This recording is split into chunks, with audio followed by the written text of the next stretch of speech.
अहमद साहब रहमतुल्लाह अलैह के पास ना एक बूढ़ी अम्मा अपना बेटा छोड़ गई। तो हजरत साहब ने कुछ 2, 4, 5 महीने रखा। तो बाद में उसकी अम्मा को बुला के कहा कि भाई तू बेवा है, बेटा तेरा यतीम है, मैं नहीं चाहता कि इसका वक्त ज़ाया हो। ये पढ़ने वाला कोई नहीं, सारे नहीं भाई पढ़ने वाले होते। अब यहाँ उलमा बैठे हैं, मैं बेअदब भी ना हो जाऊँ। कुछ पूरे 8 साल लगा के भी आ जाते हैं, सनद भी उनके पास होती है। नाराज ना हो जाना, ये तो सब अच्छे लोग हैं। सनद होती है पर पता कोई नहीं होता। ये आला हजरत ने लिखी है बात। सनद होती है, पूरी डिग्री होती है, उस पर कई लोगों के साइन भी होते हैं। तो बहुत सारे तालिब इल्म ऐसे होते हैं जो मदारस में कहते हैं मैं फाजल फलां हूँ, लेकिन कोई शय पास। तो मौलाना सरदार अहमद साहब मुहद्दिस आज़म पाकिस्तान रहमतुल्लाह अलैह उस बूढ़ी को कहने लगे तेरा बेटा कुंद देना है, पढ़ना पढ़ाना इसने कुछ भी नहीं। तो यतीम बच्चा है, कल को तू कहेगी कि मेरे बेटे ने वक्त ज़ाया किया तो वापस ले जा। बूढ़ी अम्मा रोने लग गई, कहने लगी मैं पढ़ाने तो नहीं लाई थी, मैं तो आपको रब का वली समझती हूँ, मैं तो नौकरी कराने लाई थी। नौकरी हजरत अनस बिन मालिक कहते हैं मेरी अम्मा भी हुजूर की बारगाह में दे गई थी। हुजूर की बारगाह में ये नहीं कहा था कि या रसूलल्लाह पढ़ा दें, हाँ मैं जिम्मेदारी से बात कर लूँ। ये नहीं कहा था हुजूर मुजाहिद बना दें। ये थोड़ी कहा था कि या रसूल अल्लाह सल्लल्लाहु ताला अलैहि वसल्लम से मुफस्सिर, मुहद्दिस, मुहक्किक, मुफ्ती बना दे। हजरत अनस की अम्मा कह गई थी सोनिया जब तक ये रहेगा ना आपकी नौकरी करेगा, ये घर के काम काज करेगा, ड्यूटी करेगा, हुजूर ये आपकी नौकरी करेगा। तो मेरे महबूब ने फिर दुआ कर दी, अल्लाह इसे बरकत अता फरमा। तुम समझता है खिदमत वाला खाली रह जाता है? जितना जायका खिदमत वाले को मिलता है, जो उसके नसीब में आता है, वो किसी का नसीब कहाँ भाई। हजरत अनस कहते हैं हुजूर ने दुआ कर दी, बरकत की। मुझे तो खेती बाड़ी आती भी नहीं थी, पर लोगों के बाग में साल में 1 दफा फल लगता था, मेरे बाग में 2 दफा लगता था। हुजूर ने दुआ कर दी अल्लाह इसे औलाद दे। फरमाते हैं मेरे बेटे, मेरे पोते, मेरे नवासे, मेरी बेटियां, फरमाते हैं मैं जिंदा हूं और मेरी 100 औलादे मौजूद हैं।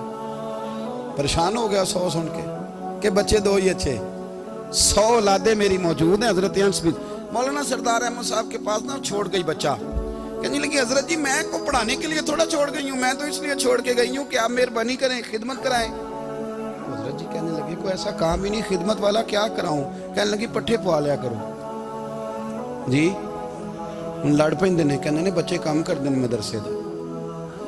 हालांकि अब कहाँ बच्चे काम करते हैं, अब तो गुजर गया दौर, अब तो बच्चे काम कराते हैं। अब बच्चे भी नाराज हो रहे हैं, घूर घूर के देख रहे हैं। सही कह रहा हूँ आपको, बच्चे काम कराते हैं, बच्चे कहाँ काम करते। कहने लगी ये चारा डाले करेगा आपकी भैंसों को। तो हजरत ने उसको कहा कि बीबी चारा आप मेरी भैंसों को डालने के लिए मैंने बंदा रखा हुआ है, तो तू जा ले जा। कहने लगी हाथ बांध के हुजूर मेहरबानी करें रख ले, चारा डालेगा। और पुत्र तवज्जो से चारा डालना हजरत की भैंसों को। रोने लगी, हजरत ने रख लिया, महीने का खर्चा भी देते। शाम को ना वो सारा दिन काम करता, शाम को आके पैरों में भी बैठ जाता। हजरत जी लाएं तेल थोड़ा सा, पैर ना दबा दूं। 8 साल साथ वाले पढ़ते रहे, ये बेचारा नौकरी करता रहा। मेरा रूप भी नहीं ते मेरा रंग भी नहीं, और मैनू यार मनान दा टंग भी नहीं। कभी कभी ना हजरत बिलाल हबशी फारग होते ना, तो नबी पाक की बारगाह में अर्ज करते हुजूर कोई काम तो नहीं, सारे हो गए, हुजूर जाऊं जरा, चले जाते।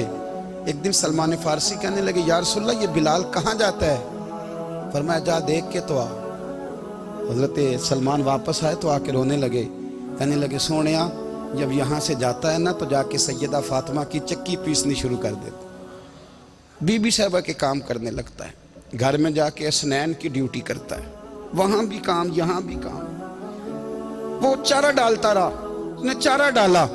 हजरत मुहद्दिस आज़म की भैंसों को दस्तार फजीलत का वक्त आ गया, सारे पगड़ियाँ सजा के आ गए, आज दस्तार होगी। ये ना पीछे होके बैठ गया, चूंकि पढ़ा ही नहीं था तो दस्तार का है कि दस्तार तो उसकी जो पढ़ेगा, हमने तो पढ़ा ही नहीं, हमने तो यार पढ़ा, घर पढ़ा, ड्यूटी करी। हजरत मुहद्दिस आज़म रहमतुल्लाह अलैह के यहाँ जब ऐलान होने लगा ना कि अब दस्तार होगी, तो हजरत ने पहला ऐलान उसका फरमाया। तो मजा वाला बंदा कपड़े भी कदी कदी बदलता है ना, वो कहता है जिस हाल में भी था मैं पलट के देखने लगा कि पढ़ा पढ़ाया तो है, कोई शय नहीं। तो ये माजरा क्या है? पीछे से उठ के आए, کہتے ہیں باقیوں کی دستار کسی عالم نے کی, کسی صوفی نے کی, لیکن یہ بھینسوں کو چارہ ڈالنے والا جب آیا تو محدث اعظم نے فرمایا پگڑی کے بال کو کوئی ہاتھ نہ لگائے, یہ ساری دستار میں نے کرنی ہے. اور فرماتے ہیں حضرت بال بھی دیتے جاتے تھے اور آنسو بھی بہاتے جاتے تھے, ماتھا بھی چومتے تھے اور فرماتے تھے دستار کے بعد چلا تو نہیں جائے گا یار, مجھے تو عبادت بھی نہیں رہ گئی, مجھے تو چابیوں کو بھی نہیں پتا کون سی کہاں رہتی ہے, جائے گا تو نہیں. تو رو پڑا کہنے لگا سونیا جائے تو وہ جس کے پلے کچھ ہے ہو, آتا جاتا تو ہے کچھ نہیں, مجھے کس نے رکھنا ہے, میں نے کہاں جانا ہے, ادھر کہاں تو ادھر ہی رہوں گا. اس طالب علم کے سارے استاد بھائی کہتے ہیں اس نے دستار کرائی, پڑھا پڑھایا کچھ نہیں, پر جو مسئلہ اڑ جاتا تھا نا, وہ جو اڑ جاتا تھا نا, وہ جا کے اس سے پوچھتے تھے تو کتابیں کھولنے کی ضرورت نہیں پڑتی تھی.